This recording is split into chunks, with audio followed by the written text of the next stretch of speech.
Hey everyone, welcome back to the Prevention Leaders Podcast. I'm your host, Dave Closson, and today we're diving into something that's flipping the script on what it means to have fun in school without drugs or alcohol. Whether you're leading a coalition, a campus group, or simply passionate about prevention, this episode is packed with inspiration. I want you to picture this. It's a Friday night on a college campus. Hundreds of students are gathering, not at the bars, not at a frat house, but at a giant sober party. Yep, you heard that right. No alcohol, no drugs, just pure fun. Impossible? Not if you are Jake White. You see, today we're uncovering the secret sauce behind Jake's mission to make drug-free fun the norm, not the alternative. From throwing sober house parties with hundreds of students to partnering with national brands like Red Bull and Pizza Hut, Jake's story proves that prevention can be fun, engaging, and, dare I say, cool. We're talking about how to create a movement, change social norms, and make prevention a community-driven effort. If you think prevention work can't be exciting, I want to challenge you to think again. So without further ado, let's dive into making prevention fun, the secret to sober parties. All right, podcast listeners and watchers. Hey, I am pumped to bring a friend and colleague that I met in February, actually, at the Drug Free America Foundation's annual prevention summit, which y'all need to check it out. It is a stellar event. They had folks from England come over, even internationally recognized speakers, and cool event. But yeah, I'll put a link to that in the show notes. But y'all, here it is. We instantly started to vibe, to jive, to connect, and said, hey, we're going to be friends. Let's keep this conversation going. And so without further ado, welcome to the show, Jake. Thank you, Dave. Yeah, it was good meeting you in Florida. And I remember Dr. Crystal was the one who's like, you've got to meet Dave. You guys you'll hang out, you'll be buds. And she was right. Right. And that was all she told me. Didn't really give me any backstory. Just like, hey, you got to meet this guy down here. He's at see that guy down there at that table? That's Jake. You need to meet Jake. Okay. So let's start there. Let's meet Jake. Where in this world are you from, and kind of like, what do you do? Yeah. So I live in Arizona, in Phoenix. I've been here for about 8 years. And before that, I was in a town called Oshkosh, Wisconsin. So if you've ever, the baby clothes, the overalls, Oshkosh Bagosh, that's usually what people are familiar with.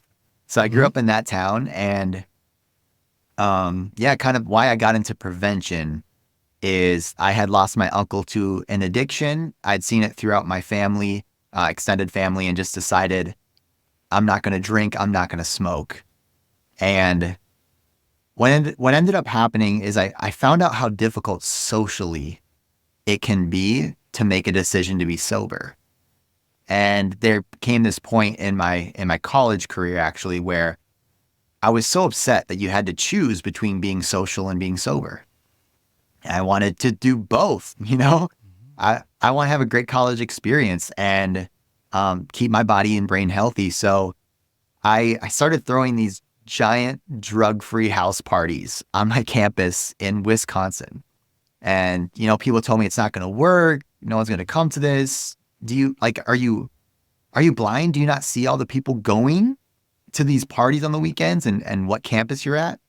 So just did it anyway. And long story short, after a couple months of throwing sober house parties, drug-free events, we had hundreds of students attending these events. We're getting sponsored by Red Bull and Pizza Hut, Subway, all these national brands. And to my astonishment, students from across the country messaging me online saying, how can I do this? Like, this is so cool. And they would share my story back to me. They would say things like, I'm trying to make healthy decisions, but it seems like the only way to have fun and feel good and make friends on campus is to go out to these parties. Otherwise, you feel isolated and alone.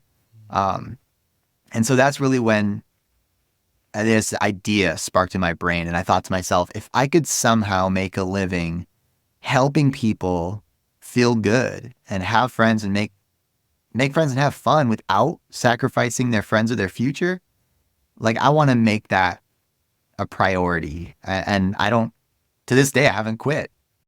And now we get to go across the country helping students, build positive habits, build resilience and social emotional skills to achieve their goals, and also having fun while doing that. So showing them you don't need that stuff, you don't need drugs to get what you want out of life now or in the future.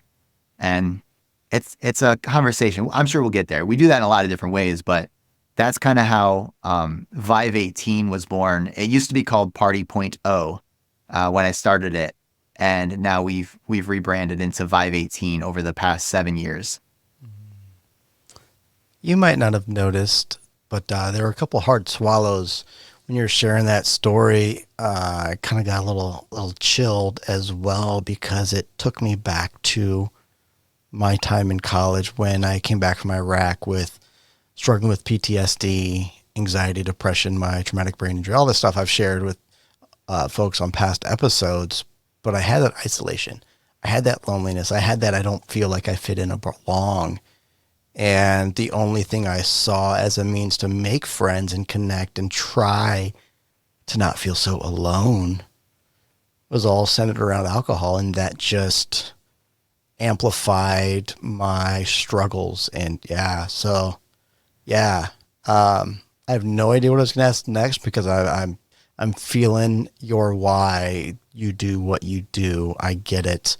And it's kind of cool too, in that, you just went against the grain, challenging the quote perceived status quo, and I'm going to do it anyways. And I might have to connect you with my friends at UT Austin, the Shift Makers.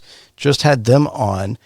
They are alcohol-free student bartenders at UT Austin, and Cool. doing some cool stuff with Sands Bar and Chris Marshall and that crew too. A lot of, yeah. Yeah. I remember when we did this. We were traveling the country, throwing parties like this, and seeing where it would work, what was the secret ingredient to making this work. And we were working with a recovery club on campus at Indiana University. Mm-hmm. And just like in Wisconsin, people are like, there's no way this is going to work. Like, you're going to be laughed at when you invite people and all this stuff. Long story short, we had the party, had a couple hundred people show up. And we interviewed the student recovery club or the recovery community afterwards, saying, hey, what was it like? Were you surprised? Do you feel like you're shifting a culture? And it's sticking with me now, because what we said was really, really cool. One of the students said, it's not really changing a culture. It's just bringing light to a culture that already exists. Mm-hmm. And what I think is so cool about this movement of sobriety and prevention is that we're bringing to light an option that's there. You can feel like an adult. You can grow up. You can have fun. You can even escape and deal with your pain and struggles in other ways. But it doesn't make money for people, so it's not marketed. So it's kind of like it's on to the people to spread the light on this, because it's not going to be in a commercial, because it's not selling anything, or it's not going to be in mass media unless we create that mass movement. And do you have that quote on your website about it's bringing light to the options that already exist? Because I don't think I do. I didn't capture it completely, but it just sounded so beautiful. Yeah, and it reminded me of Dr. Jeff Linkenbach, who says, if perception is reality, so too are misperceptions. And that when we're talking substance use, youth, college, adult use, the perceived norms the misperceived norms are damn powerful. I mean, they got me. I'll admit it, they got me. But yeah, that student at Indiana University called it out. Like, yeah, they're already there. Like, yeah, there's our options there. It's not the norm. Yeah. Yeah. Well, and I think when you say norms, it's kind of like we have social norms, which we learned from our culture, people around us, and we're expected to do something. And a lot of times that's using a substance. And as a young person growing up, we probably see adults using these things, and maybe they tell us, hey, this is an adult thing. It's safe for adults. It's not for youth. Either way, though, a young person desperately wants to be an adult. So we do what we see rather than what they say. And so for me, when I had seen the destruction that drugs could have on someone, and so that shaped my decision. My parents actually quit drinking when my sisters and I were born. So I didn't actually associate a substance with being an adult. And I think that really, really helped. But what happened is when I got to school age, like college age, I remember hearing things like positive social norming statistics saying, hey, this many students actually don't use any drugs. And I wanted to believe it, Dave. Like, I wanted it to be true, but I thought to myself, it can't be true because on the weekends, everyone else seems to be going out and having fun and fitting in this one way. And I'm not meeting anybody who says, oh, you don't drink or smoke, Jake? Who cares? I don't either. Like, in fact, after 2 years, not one person said that to me. And so what I learned to do is I learned to silence my decision. And the rough part, though, is then I become part of the social norm that I don't like because I'm not spreading awareness about a different way. And I remember when I started throwing these parties and hundreds of students started showing up, it became a part of the discussion on campus. Like, oh, did you see that party? There was hundreds of people. They were outside. They were so loud. Even like the cops showed up, but no one was busted. All these funny things that happened became part of this new culture. And I think awareness was one, but two, I think it took this idea of social norms and it turned it into social proof.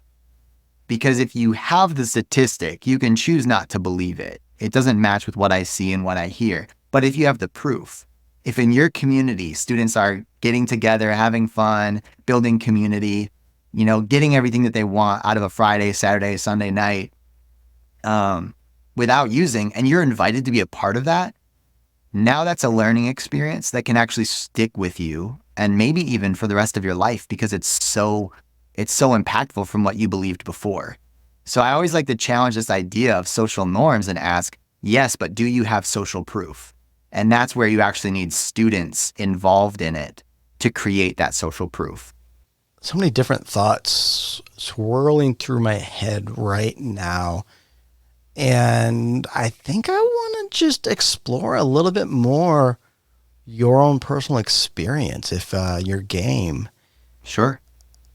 As a prevention leader, it warms my heart to hear you say, I remember seeing that positive community norms messaging. Like, you remembered it? Oh, boom. I'll call that a tick in the win column right there alone. Mm-hmm. But I'm reflecting back on like my experience and the fact, I drank, I gave into the perceived norms. I used alcohol to cope, all that stuff right there. But because my peer group, they all drank just like I did, that shifted my perception of what the norms actually were.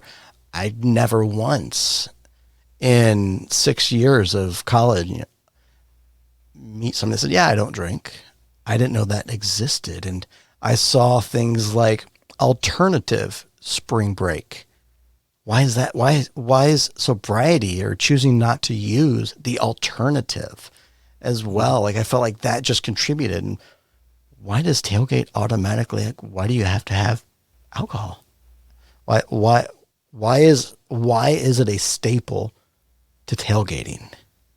Yeah. And yeah, just some thoughts like that. And so I'm curious more, like, what was your experience like? You made that choice pre-college when you were young, and you said your parents didn't use, and that helped shape your paradigm, your perspective, and that kind of guided your behavior. But then you got to college and things changed. Like, yes, what was that? What was that experience like for you? You know, having made the choice to stay sober. I think the choice was easy and simple all the way up into college. Like in middle school, you're involved in sports and music, and I had all these things that I loved doing: basketball and golf and drumming.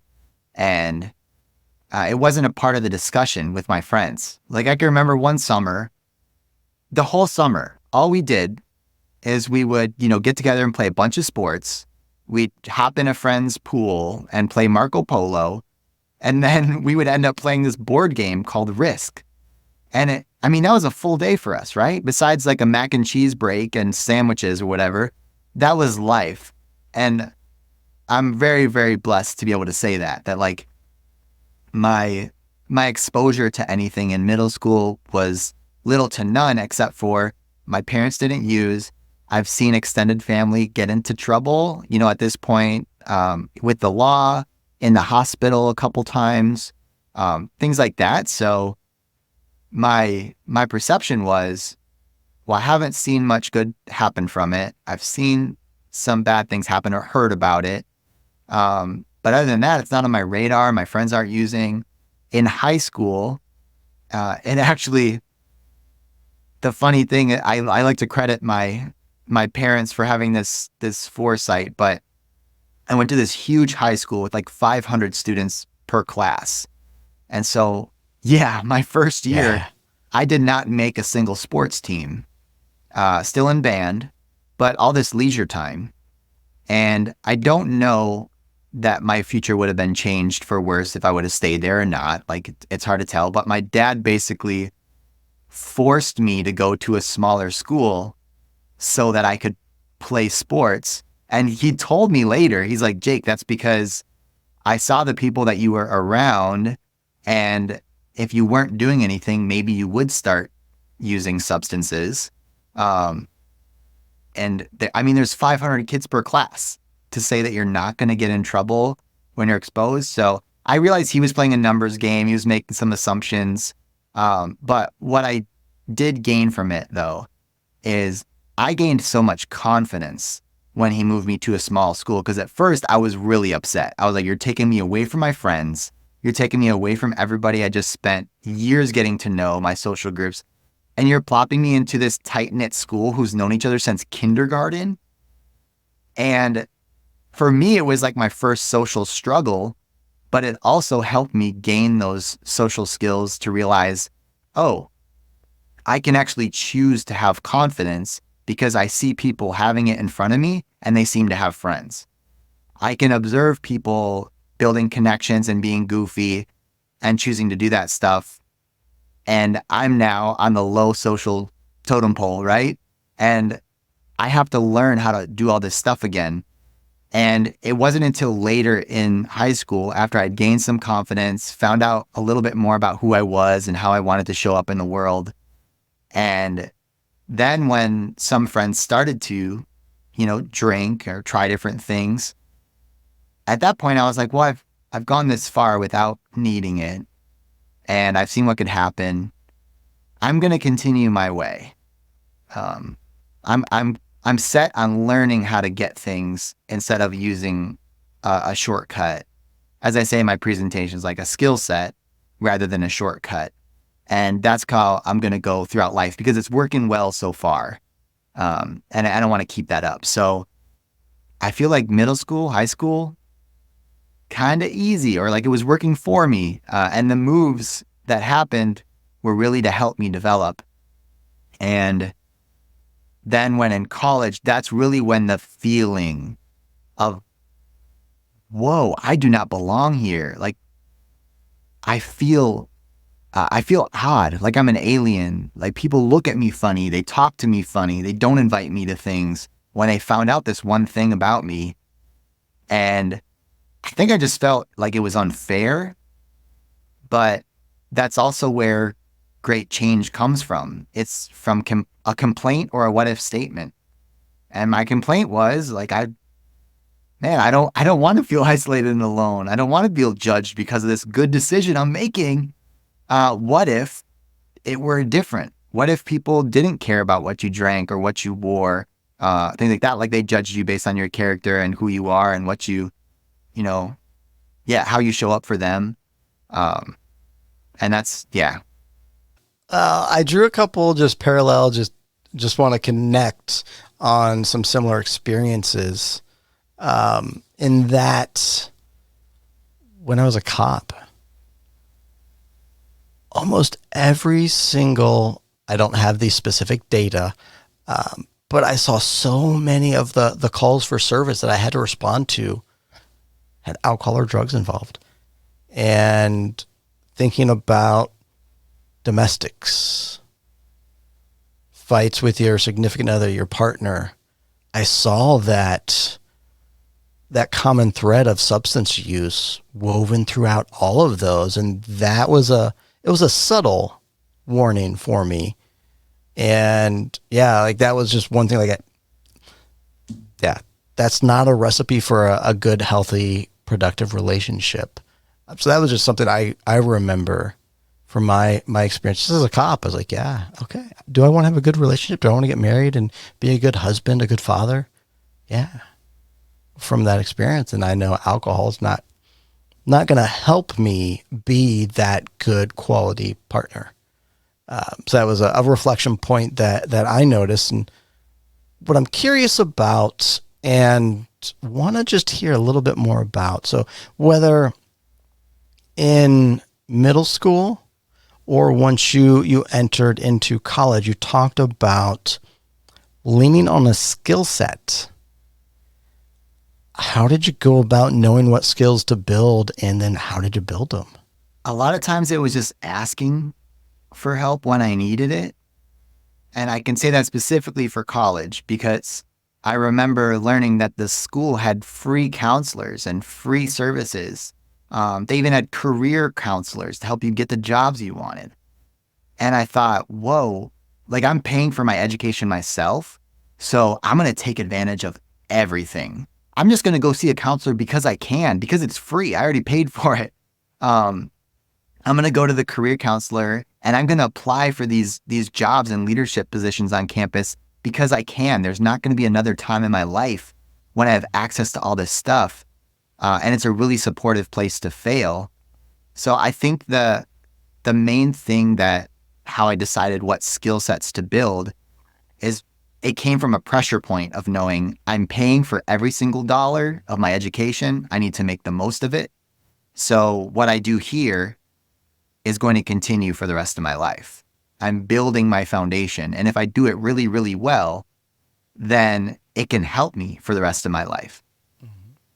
And maybe it was that sense of responsibility that, going to a counselor when I felt different. I'm a very, very happy person, but when I feel like they're off, I haven't felt sad for so long before, or I keep ruining my relationships or viewing people in a certain way that I don't think is healthy. Like I'm going to talk to someone about it. And two, I had great mentors because I was involved. Like I would book bands and comedians for our college, and I was part of this programming board. And a bunch of other clubs that I just joined, I would try to gravitate towards someone that I really liked and spend extra time with them.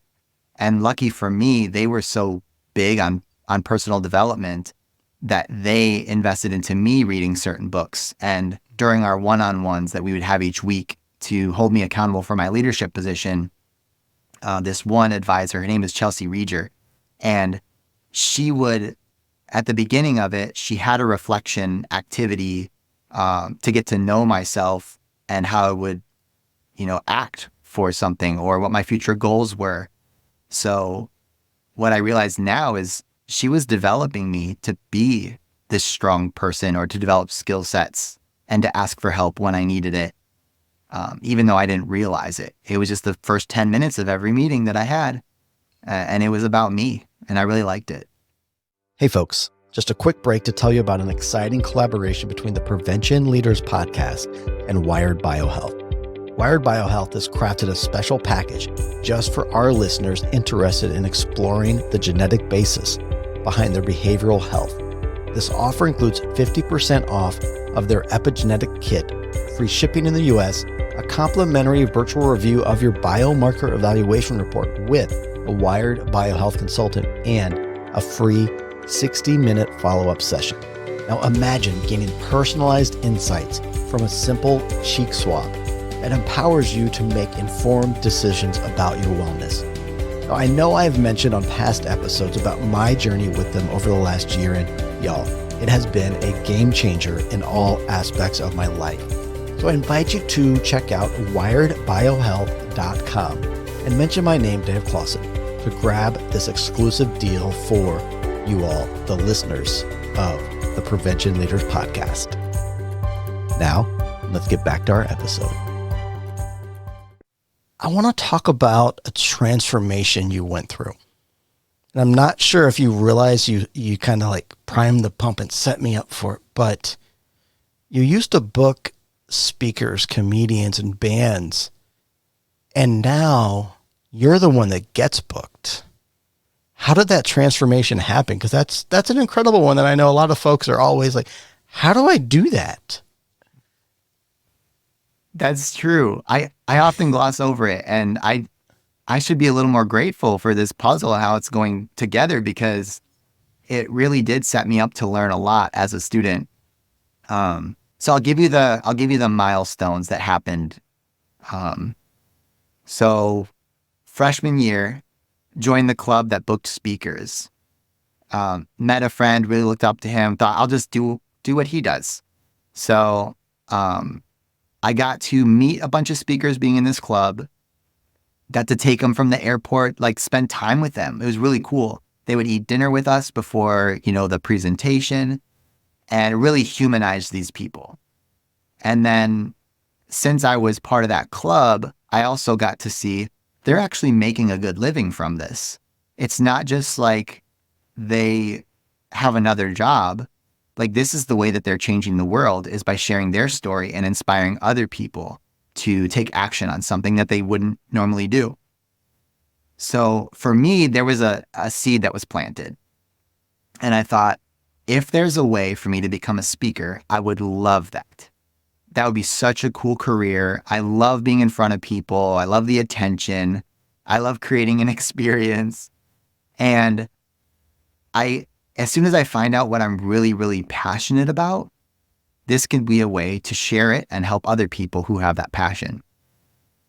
Sophomore year, I ran a different club that did all the bands and the comedians, and I got to know the event side of things. And I actually got sent to this place called NACA, and it's a college booking conference. So all these performers and speakers and comedians, all these acts, they show up and they showcase what they can do for your college. And so I got to meet even more people, and I joined the team to help out backstage. And what was really, really cool about this whole experience is like going full circle. Like, recently I was approached by a college agency who wants to represent what we do. And he's very big into NACA. So like, we got to connect on that. So it's me getting entrenched in this world. And then that second year, I also was hired by the university to speak to all the incoming freshmen. So these first year students are coming onto campus, and they said, Jake, getting students involved in the first 6 weeks is really important for them to feel like this place is a home and they can stay. And it's actually going to improve our graduation rate. So it's really, really helpful. So they hired me for, when was this? Probably back in like 2011 or 12 or something like that. And for the next couple years, that was my like summer job. One of them was to speak to all these incoming students, show them how fun it is to get involved on campus, and then make the presentation really fun too and interactive. That gave me some practice, and it solidified the idea that, yeah, I could do this. I have the skills to do it. I love it. But I still don't have a story. My junior year, whenever I started throwing these drug-free parties, that became my story. That's when I had the confidence to say, this is something worth sharing. But the catch-22 was this. I never want to make a decision just because it's best for me. I was thinking, I want to invest in these drug-free parties because if I'm a speaker, I can impact, a couple hundred people for an hour and hopefully show them they can have fun without using drugs, because that's what I found out I'm passionate about: saving lives, saving people from addiction, and living a full life, showing them you can still get what you want now without sacrificing your future. And I thought, how much more powerful is it for them to experience it at an event rather than me just telling them? So I actually said, even though this is my moment to become a speaker, I'm not going to do it because I need to put all my effort into growing these events and teaching other students how to do them, because that can grow faster. That's more sustainable. It's not about me. It's about them. And I went down that path. And, a year and a half later, I had started this whole nonprofit around it. I'd raised funds. I'd traveled the country throwing drug-free house parties at different universities. And things weren't working. They just weren't working, I guess is the easy way to say it. So then I was at a very low point during the national tour. And I was talking with a buddy who helped me start all this stuff, Steven Van Evenhoven, good friend. He was there from the beginning. And he said, Jake, you wanted to be a speaker. What if you just take your platform and use speaking as the business model, so you don't have to keep doing all these other 10 jobs to run a nonprofit? Just do the thing that you love. And then at the end, you can gift them your program where these students can now run their own drug-free parties. And you will have spoken to a couple hundred of them. So if there's someone out there that wants to do it, it's way easier to ask them when you're exposed to so many students at one time. And that's really when it became real. And I saw the path and the business model and how to make this, what I do right now, really sustainable, and how I can make a difference. Okay. So along that route, you learned how to, or you identified that you already knew how to engage and teach youth. Any tips or insights on the secret recipe you'd be willing to share with our audience? Yeah. Oh my gosh, we could talk all day about this. Okay, let's do it. I would say even though I had spoken as a sophomore, I wasn't great at it. So I still had to go through the growing pains. I bought courses, I read books, I hired coaches. And the best tips that I could give anybody if they're speaking to young people is, number one, you have to get them engaged. And this is I'm giving you the simple tips first. You have to get them engaged within the first couple minutes. And the easiest way that I've learned how to do this is to get them on stage with you. So whenever I do a presentation, I have a little introduction written on my phone. And before the presentation, I'm going around and I'm meeting students. This not only helps, me meet someone that's going to read my introduction, but two, it gets rid of the jitters. The students get to know me too. So they're not like, oh, who's this guy who thinks he's going to tell us stuff? I'm a familiar face. So the student comes on stage and introduces me. Automatically, the feeling in the room goes up. Versus if a principal or an administrator does it, there's a different feeling. The other thing is I'm using the first very short amount of time to set a pattern for what the time is going to be spent like. So if I want the students to interact with me, that means I'm going to ask a question within the first couple minutes. If I want them to play games with me and be excited to come on stage, I need to do that. If I'm going to use slides, then I've got to use them. If I'm going to ask questions or be vulnerable, I'm just going to tease the various methods that I use within my speech within the beginning. Then it's normal throughout the rest of the time. I would say the common mistakes that I see people making when working with youth, and especially because it's this field, is we make it all about us and less about the audience. And it's because we're so passionate about what we're speaking to, right? And we have a story that's shared, it's impactful. But for every word and every sentence that you create, that you're relaying to your students, we should be able to point that back to their life and how we want them to do something differently. So the hard work of building something that's worth sharing is actually cutting it down into, this is what I need to communicate. Here's the phrase I want them to remember. Here's the example or the metaphor or something like that, like a tool that I'm going to use to help them grasp it. And then here's the call to action that I'm going to use. And whenever I teach this to students when we're doing trainings, so students can use it for peer-led stuff, advisors can use it for impacting students, is you kind of follow a me, we, you format, where the first, yes, it's about you, but keep it short. We is things like how this is common. It's not just you, but the data shows it, a metaphor shows it, an example or something like that. And then you, which is, I shared this because I want you to do or believe something different.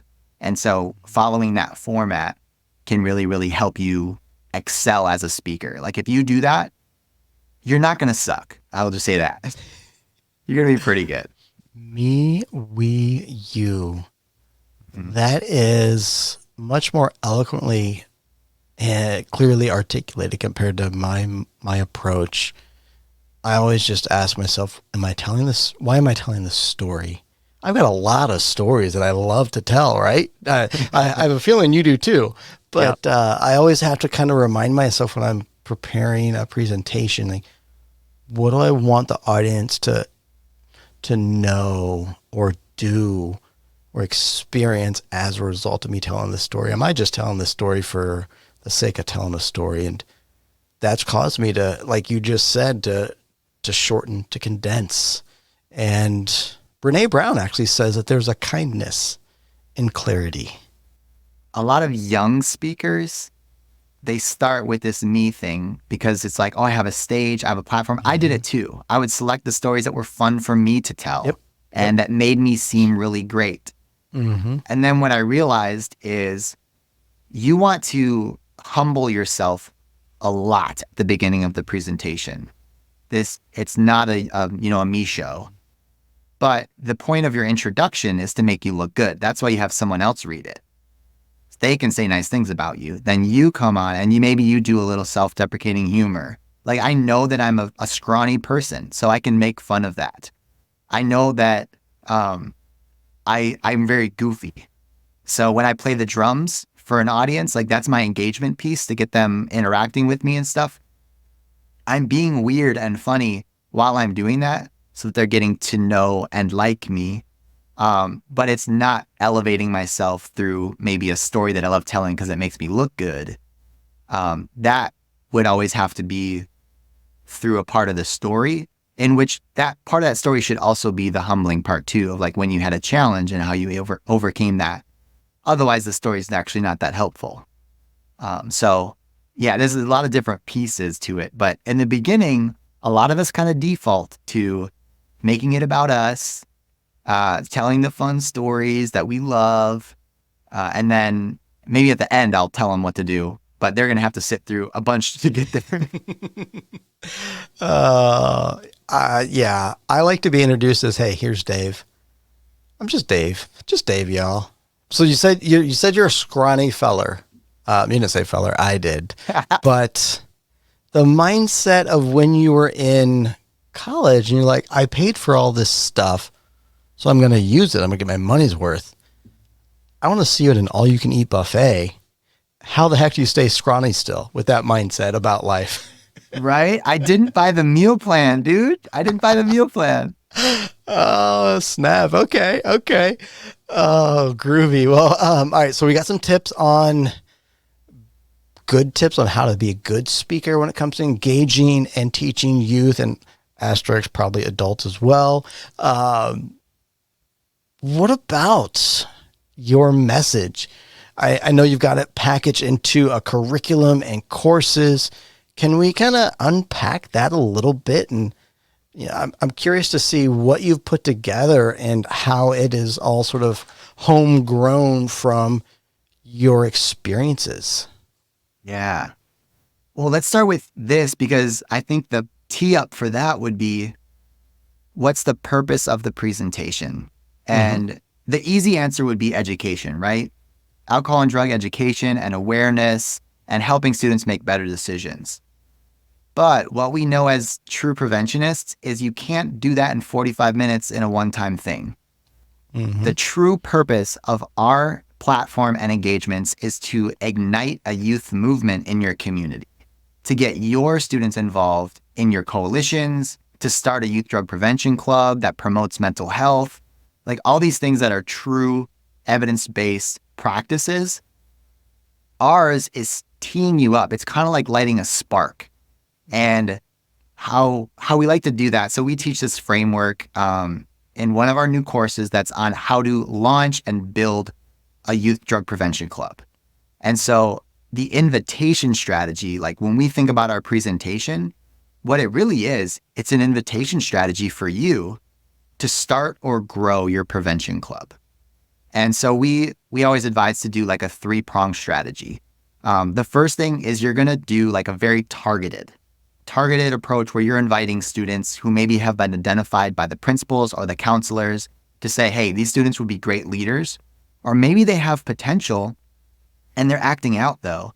Like no one's channeling that leadership potential that they have or how they could focus on something better.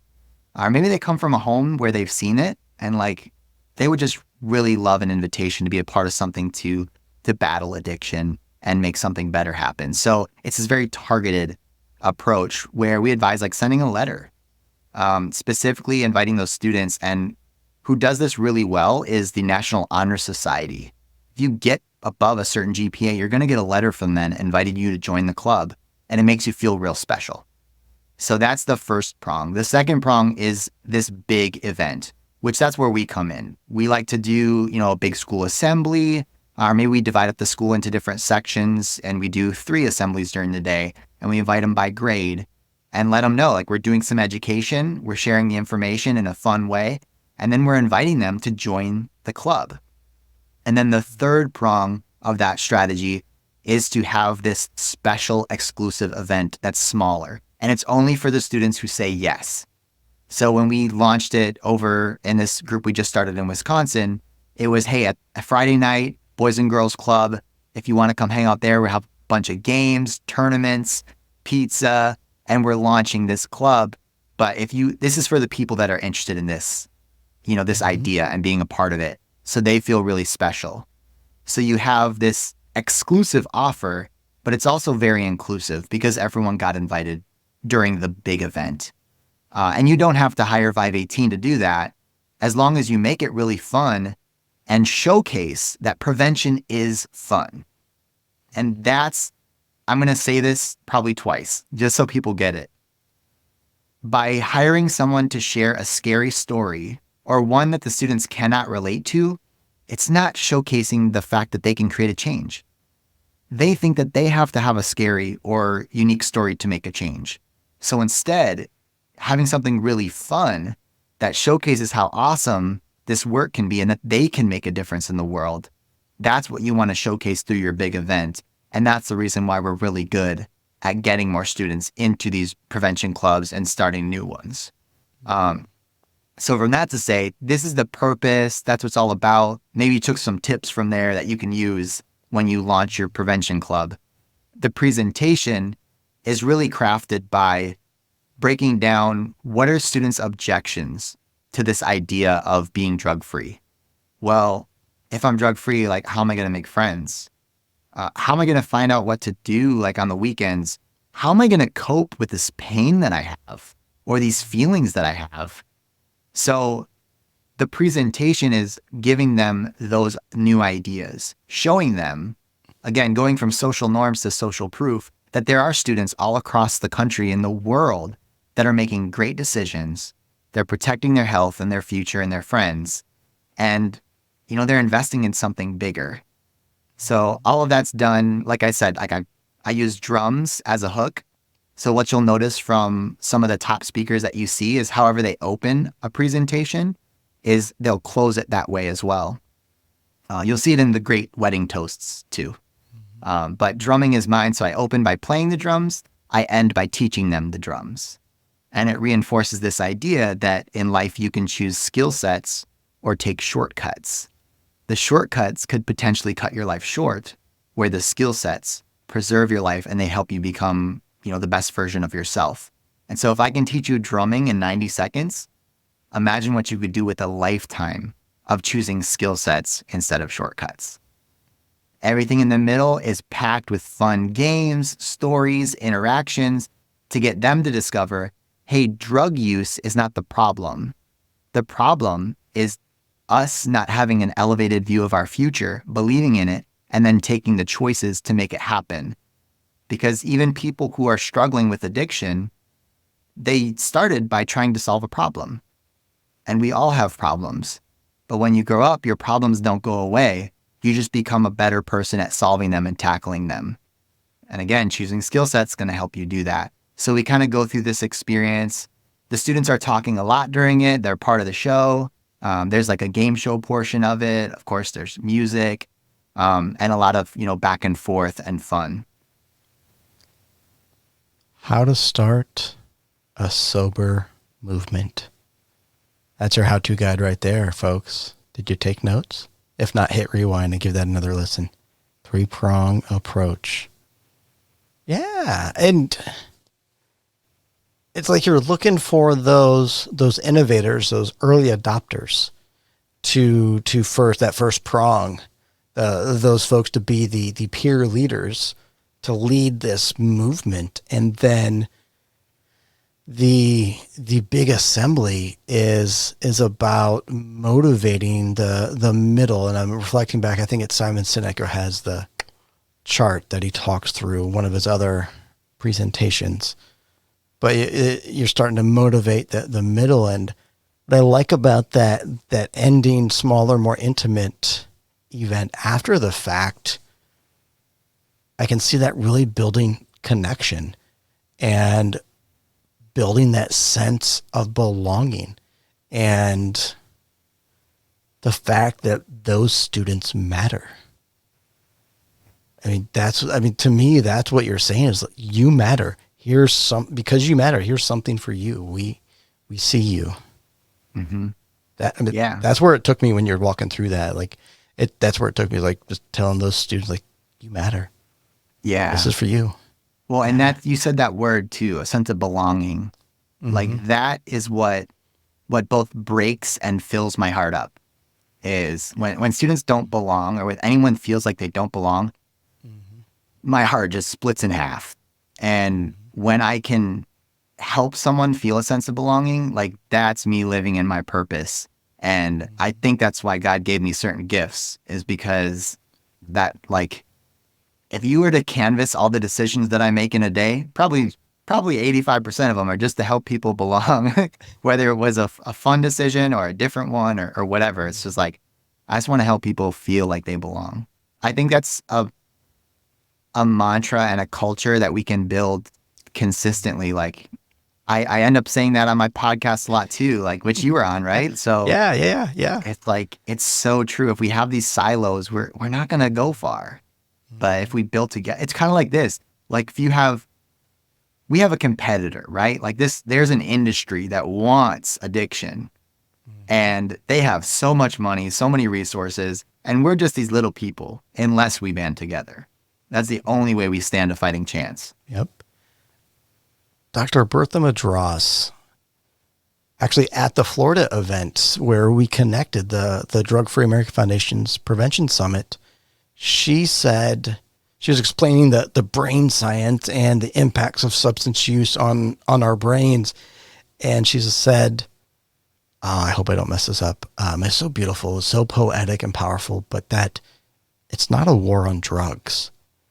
Prevention is a defense of our brains, a defense of our humanity. And I was like, oh, it's powerful. It's important. Yeah. It connects right back to what you were saying about, having a higher value of your future. Mm-hmm. Yeah. We have to protect it. Mm-hmm. Yeah, absolutely. Absolutely. Oh, man. Gosh, yeah, we could talk for hours. I've got a million questions. I'm going to ask two more questions. Two more. Okay. I'm putting a hard limit, putting it out there so y'all can hold me accountable, big on accountability partners. First question. Leadership conference. Tell me about it. Ooh, yeah. So the leadership conference that we host is a skills conference. So imagine you go to a conference. A lot of times we're getting head knowledge, Yep. which we got our notebook. We're probably going to retain maybe 20% of it. We might look back at our notes. So we host a youth drug prevention and leadership conference where students get to create content that you use on your social media pages. It's, student led, peer led. They're creating event ideas and actually putting together their event plan. So you leave with a strategy. And here's what's cool about it. That strategy, the fact that they made a plan at the conference, is the reason why they will stay in your club. They have something incredible to look forward to, and you're empowering them to make that difference. We also do some training on public speaking. And guess what? They get to practice it because they're going to get to pitch like Shark Tank style. They're going to get to pitch their ideas to a panel of judges who are actually going to give out little scholarships, $100, $200 towards their ideas. And so, yeah, we just did this last year, piloted the Vive 18 Youth Leadership Conference, and we had about 108 people from a couple different states meet in Phoenix, Arizona, and they loved it. So they immediately started asking, like, okay, when are we doing this next? So we're still looking at the month of December, but there's been some votes for February. So depending on what works for the most people, we'll check that out. And depending on how many states out we get, it's just more people to look forward to. So that's the big one that, yeah, we're so encouraged by, because we get to see the great work that the students are doing. And then for me too, it's kind of like some of the schools in Arizona were saying, hey, Jake, there's this stuff you're doing all across the country. Or, hey, you just trained all these people at CADCA, but we couldn't afford to go. What do you have for us? So then we're like, all right, well, let's just package everything we have and host it here. And I think that just some cool stuff is happening because of that. Oh, that is cool. Okay, so listeners, check the show notes. There's going to be a multitude of links in the show notes so you can get connected with their social media, their website, email. That way you don't miss out on the updates on when the leadership conference is and how you can attend. Show notes galore. Last question, holding myself accountable. Open space, open floor. You've got the mic. What have we not talked about that you would like to talk about? Or what might be a final closing message or words of wisdom you want to send out and leave our listeners with? I think I want whoever is hearing this to know is that you don't have to be charismatic.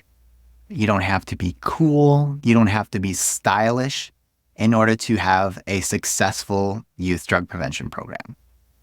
There are so many people in our field with fantastic hearts. They are willing to work themselves to the bone to save lives, but there's this sense that they're not enough or they're not the right person to do it. And because I get to partner with people, who are in coalitions at schools, maybe they're just running a health class or they're a school counselor, and they think, I have this big dream, of saving lives and having this big program where students are empowered to make a difference, but I can't do it. I've seen people that like are borderline unsocial. Like, it's tough to hold a conversation with them. They're running an incredible youth drug prevention program. I've had people that you look at and saying, they don't wear the right shoes or the right clothes. They're not going to relate to youth. They're running a fantastic drug prevention program. Because when it comes down to it, the youth just want to know that you care about them and that you're just comfortable being who you are, because that gives them comfortable enough to be who they are. And oftentimes when we try too hard or we try to change who we are, we end up putting this wrong message out there that now they have to do. They've got to wear the right stuff. They got to do the right things. And I don't think that's the message that we're going for. So my final message to anybody here is just, you are enough. You're the perfect person to do your job.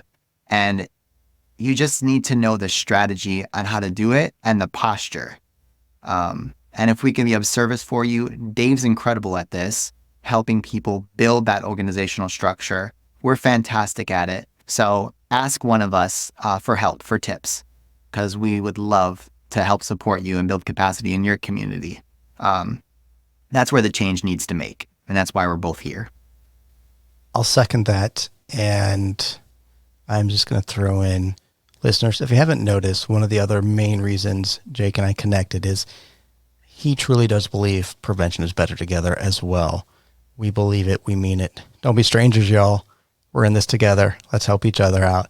Jake, keep rocking, keep playing the drums, and I look forward to connecting with you again in person. Thank you very much for sharing your story and your wisdom with us today. I loved it, Dave. Wow, what an incredible conversation. Jake's journey proves that prevention doesn't have to be a tough uphill battle. It can be fun, it can be engaging, and it can be community driven.